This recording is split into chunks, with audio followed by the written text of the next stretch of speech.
Hi, my name is Tara Coleman. I'm a clinical nutritionist. One of the areas I specialize in is sports nutrition, and that's also one of the most common questions that I get.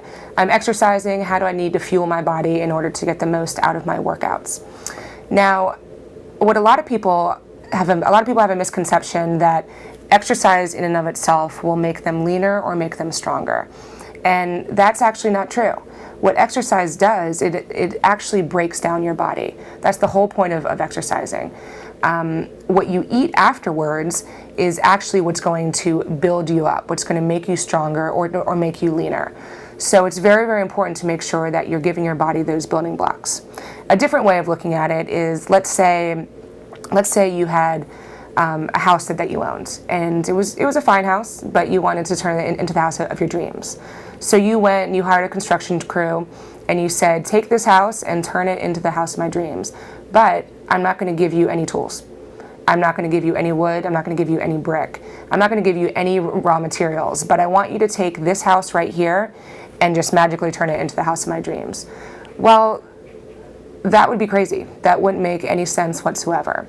Now, when you exercise and don't give your body the building blocks in the form of food, you're asking the exact same thing from your body.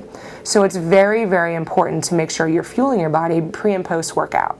Now, the building blocks for your body in the form of food are carbs, proteins, and fat. Our carbohydrates are our energy. If you're exercising, you should certainly not be in a low carbohydrate diet. This is what you need to fuel your workouts, and this is what you need to rebuild afterwards. Protein is actually the building blocks of your lean muscle. So when you go through and break down that muscle, you actually need to make sure you're getting enough protein to build that muscle back up. And then fat is, it basically comprises every single cell in your body. So making sure that you're getting enough good fat in there is going to keep your cells healthy. It's going to keep them working properly. So the other important thing, besides making sure you're getting the right building blocks, is the timing when it comes to sports nutrition. Your pre and post workout meals are hands down the most important meals of the day. Now, your pre-workout meal is aimed to give you enough energy for your exercise. Your post-workout meal is aimed to rebuild afterwards. So your pre-workout meal should have a good amount of carbohydrates, and it should have a little bit of protein for lasting energy. That should happen about an hour before you work out. Now, this is going to change based on how your stomach can handle it. Some people can eat a steak and run a marathon, and other people can't eat for a week and a half beforehand. So that's going to be something that you want to test yourself. What I personally use and find for most of my clients is I love a whole grain piece of bread, some peanut butter, and a banana before every single workout.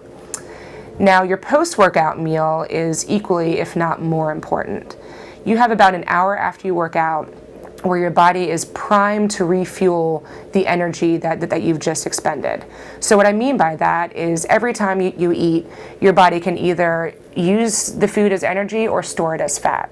For that hour after you work out, the majority of what you eat will be automatically used as energy. So it's important after you work out to get a good amount of carbohydrates in there, because that's going to break down into energy the fastest. So your post-workout meal should come within an hour after you work out and largely be comprised of carbohydrates.